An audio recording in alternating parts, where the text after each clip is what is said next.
Content করার মতন video থাকে না তখন তো বেঙ্গলি ব্লগার মৌমিতা করেই না, আর যখন থাকে তখনও করে না। কেন করে না? কারণ বেঙ্গলি ব্লগার মৌমিতা প্রচণ্ড পরিমাণে মুডের উপরে ডিপেন্ড করে যে সে কখন ভিডিও করবে আর কখন ভিডিও সে করবে না। ভীষণ বাজে একটা স্বভাব, তারপরেও আমি এই রকম। তো কাকে নিয়ে কথা বলতে চলে এসেছি? অবশ্যই আমাদের ফারিয়া দেবীকে নিয়ে।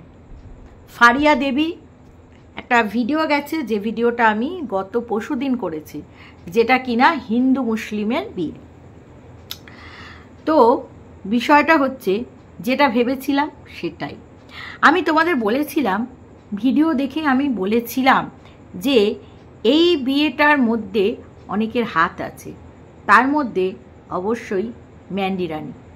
হ্যাঁ ম্যান্ডি রানী, কিন্তু শুয়ের হাত আছে এটাও ভেবেছিলাম, বাট আছে হাত আছে, কিন্তু কিরকম ব্যাপারটা হয়ে গেল সেইটাই নিয়ে আমি কনফিউজ। শুয়ের সাথে এত জায়গায় ঘুরলো ম্যান্ডি, এত বোন, শুয়ের বাড়ি মানে ম্যান্ডির বাড়িতে গিয়ে শু থাকলো, শুয়ের বাড়িতে গিয়ে ম্যান্ডি থাকলো, উভয়ের মধ্যে থাকাথাকি হলো, অথচ শুকে বিয়ের নিমন্ত্রণ দিল না। ম্যান্ডি তুমি কিনা একদম মানে চকা মেরে দিলে, চকা ছক্কা সব মেরে দিলে। হ্যাঁ, আর শুকে পাশে ঘিসতেই দিলে না। শুয়ের সকালের ভিডিওটায় এক্সপ্লেন করেছে, কারণ দর্শকরা জানতে চেয়েছে, তো সেই কারণে। তো যাই হোক, শু বলছে কাজের সময় কাজী, কাজ ফুরালে তুমি পাজি। আসলে তুমি সত্যি খুব পাজি। তো চলো ভিডিওটা শুরু করি। Hello, welcome back to our channel Bengali blogger Moumita. তোমরা সবাই কেমন আছো? আশা করি তোমরা সবাই খুব খুব খুব ভালো আছো। এই যে ম্যান্ডির যে এই ফারিয়াকে প্রেমের ব্যাপারটা সবটাই প্রথম থেকে জানতো এবং ম্যান্ডি সাপোর্টও করেছিল, এবং ফারিয়ার মা সাপোর্ট করেনি এইটা বলা ভুল, কারণ ফারিয়ার মা ভিডিওর মধ্যে দেখতো যে এই রকম একটা ছেলেকে ম্যান্ডি এসে যায়, ফারিয়া ভালোবাসে, তাহলে সেই ছেলেটা এই রকম নয়, সেই ছেলেটা হিন্দু ছেলে, কিন্তু ফারিয়া মুসলিম, তাহলে তখনই ফারিয়ার মায়ের সেই বিষয়টাকে আটকে দেওয়া উচিত ছিল।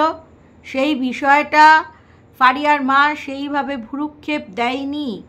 আজ ভ্রুক্ষেপ দেয়নি বলেই কিন্তু আজ যেটা হয়েছে সেটা হচ্ছে ফারিয়া পালিয়ে এসছে, পালিয়ে অনেক দূরে চলে এসছে।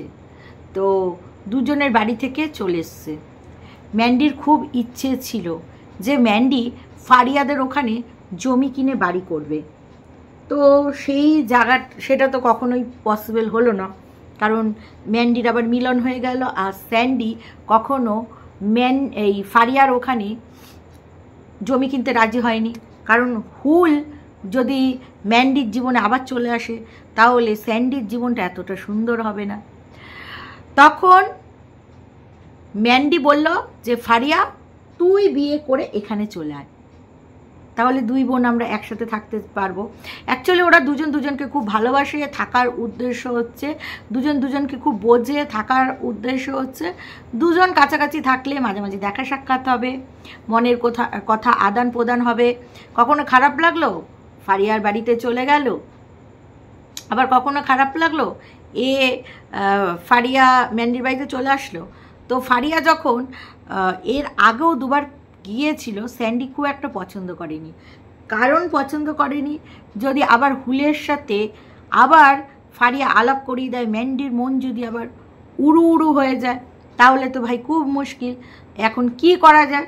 তো সেই কারণে স্যান্ডি কি করলো, স্যান্ডি এই বললো যে ঠিক আছে ফারিয়া এখানে আসুক, বিয়ে করে আসুক, তাহলে তো আর কোনো ব্যাপার না, দুজনেই সাংসারিক হয়ে যাবে, প্রেম ব্যাপারটাও আসবে না, মাথার মধ্যে বদবুদ্ধিও খেলবে না। স্যান্ডির এখন ভূমিকাটা বেশ ভালো লাগছে, কিন্তু কোনোভাবে ম্যান্ডির মন উড়ু হয়ে গেলেই খুব মুশকিল। ঠিক আছে, ম্যান্ডি দেখলাম এখনকার বাজারে যা সোনার দাম, একটা পালের চকার দিল। অনেক দর্শকরা বলছে এই চকারটার কত দাম। ভাই কত দাম হবে? 20,000-এর উপরেই হবে, খুব কম হলে 20,000-এর নিচে, 20,000-এর উপরেই হবে যতই পাতলা দিক। তারপর একটা শোকেস আছে, তারপরে 5খানা শাড়ি। এই রকম ম্যান্ডি প্রচুর ফারিয়াকে জিনিসপত্র দিয়েছে। ফারিয়ার বিয়েতে পাশে থেকেছে, সাক্ষী হয়েছে, মানে বিয়ের সাক্ষী হয়েছে। এবং ওদের দুজনের এখন যেটা দেখতে পাচ্ছি যে ভীষণ ভালো মিল, যেটা ওরা চেয়েছিল সেইটাই। তো ফারিয়ার তো লিগালিভাবে বিয়ে ওরা হয়েই গেছিলো, কোর্ট ম্যারেজ ওদের হয়েই গেছিলো। কোর্ট ম্যারেজ আবার মিনার বান্ধবী ছিল, তোমরা সেটাও দেখেছো। তো তারপরে ম্যান্ডি বললো যে আমার শহরে চলে আয়, আমার শহর, আমার ভালোবাসার শহরে চলে আয়, এখানে এসে তোরা ঘর বাঁধ, তাহলে আমি তোদের হেল্প করব। তো সেইভাবে ভাড়াটাও কেউ ওইভাবে বিয়ের আগে লিগালিভাবে ওরকম দুটো ছেলে মেয়েকে কিছুই তার জান পেহচান কিছুই জানেন ওইভাবে দেবে না। স্যান্ডির এখানে হেল্প আছে, কারণ স্যান্ডির প্রচুর বন্ধুবান্ধব আছে। সেই বন্ধুর মধ্যেই কেউ হয়তো ম্যান্ডি স্যান্ডিকে দেখেই ভাড়া ঘরটা খুঁজে দিয়েছে। আর অবশ্যই আজকে ফারিয়ার জীবনটা কিন্তু এই ম্যান্ডির জন্যই পরিবর্তন হয়েছে। কারণ ফারিয়া অনেক দিন আগে থেকে চ্যানেল করেছিল, কে ওকে চিনতো বলো? কেমন না ভগবানের কি লীলা না, কপালের কি খেলা না, যেই ফারিয়া একটা ভিউয়ার্স ছিল, সে ম্যান্ডিকে যোগাযোগ করলো, যোগাযোগ করার পরে ম্যান্ডিকে সাজালো, তারপর থেকে হোয়াটসঅ্যাপে বন্ধুত্ব হতে থাকলো। ম্যান্ডির দুঃসময় ফারিয়া তাকে তুলেছিল তাদের বাড়িতে, সেটাও অবশ্য অনেকটাই বড় রিস্ক নিয়ে। সেই সময়টা কেউ যা গালি খাচ্ছিল কেউ তুলবে না, কোনো ভদ্র বাড়ির কেউ তুলবে না। সোশ্যাল মিডিয়ায় ম্যান্ডি যেইভাবে গালি খাচ্ছিল, তো সেই সময় একটা অবদান তো অবশ্যই ম্যান্ডির জীবনে আছে। তাই সেই ম্যান্ডি সেটা ভোলেনি বলে ফারিয়াকেও সে আজকে হেল্প করে দিল। ম্যান্ডি কিন্তু কিছু ধার বাকি রাখে না। কেউ ম্যান্ডিকে যদি জিনিস দেয়, ম্যান্ডি তাকে দিল খুলে, মন খুলে, আত্মা খুলে দেওয়ার চেষ্টা করে। ম্যান্ডির মধ্যে কিন্তু আমি দেখেছি কর্তব্য পরায়ণ, হয়তো ম্যান্ডির পছন্দটা অতীব জঘন্য, কিন্তু তারপরেও ম্যান্ডি সোনাটা দিয়েছে, এটা কিন্তু কাজে লাগবে। তবে ওই যে একজন দর্শক টাকা দিয়েছিল ম্যান্ডির কাছে, ম্যান্ডি যে নাকচাবিটা কিনে দিয়েছে, নাক ছবি বা যাইটা বলো, আমার কিন্তু অতটা ভালো লাগেনি। মানে এটা আমার পার্সোনাল ওপিনিয়ন। তো ম্যান্ডির পছন্দ খারাপ হতে পারে, শাড়ির রঙগুলো যাকে দেয় তাকে খুবই মানে ভালো লাগে না, মানায় না, মানে এটা আমার মনে হয়। ম্যান্ডি সেটা নাও মনে হতে পারে।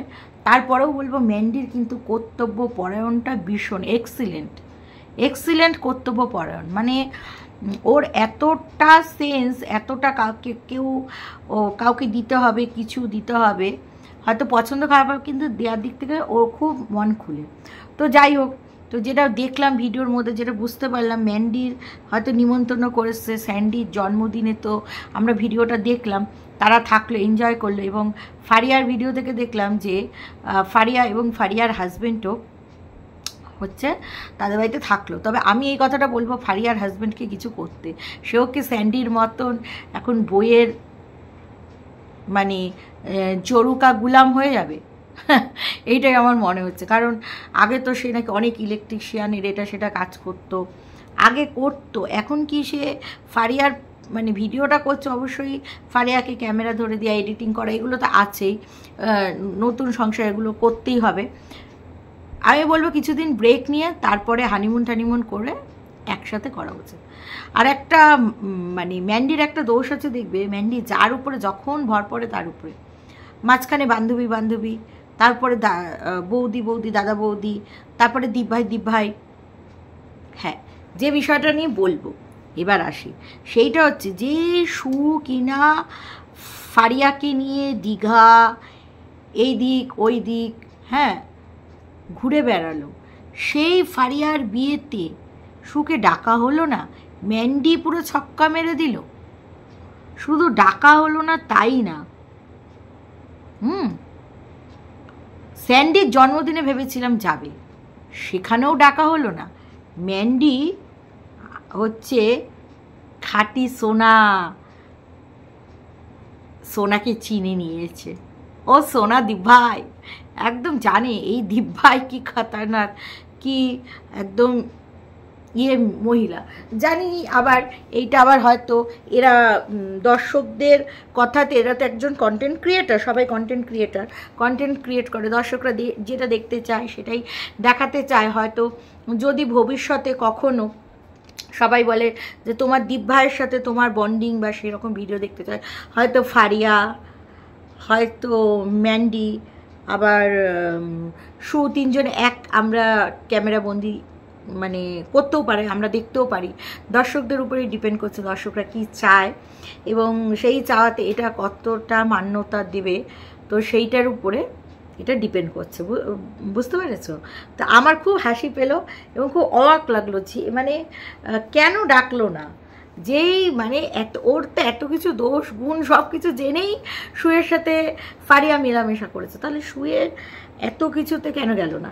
নাকি পিঠ বাঁচাতে চাইলো, হয়তো বিয়েতে নিমন্ত্রণ দিয়েছে, পিঠ বাঁচাতে চাইলো শু, কারণ শু এমনি এর আগে অনেক পরকীয়াতে সাথ দিয়েছে বলে গালি খেয়েছে, তাই কি এই বিয়েটাতে কোনো কমপ্লিকেশন আছে বলে কি পাশ কাটানোর চেষ্টা করলো বা সরে যাওয়ার চেষ্টা করলো, এরকম কি কোনো বিষয়?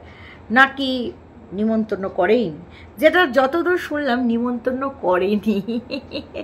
আমার যা হাসি পাচ্ছে, যদি নিমন্ত্রণ করতো, সুখী ভালোবাসে বিরিয়ানি খেতে, এমনি এমনি এমনি করে খাসির মাংস চিবাতো, কোথায় কি ও স্যান্ডির জন্মদিনে ভালো ভালো খাবারের সাথে ফারিয়ার হাতে ফ্রাইড রাইসের একটা কোটো পর্যন্ত পেয়ে যেত ফ্রাইড রাইস খাওয়ার।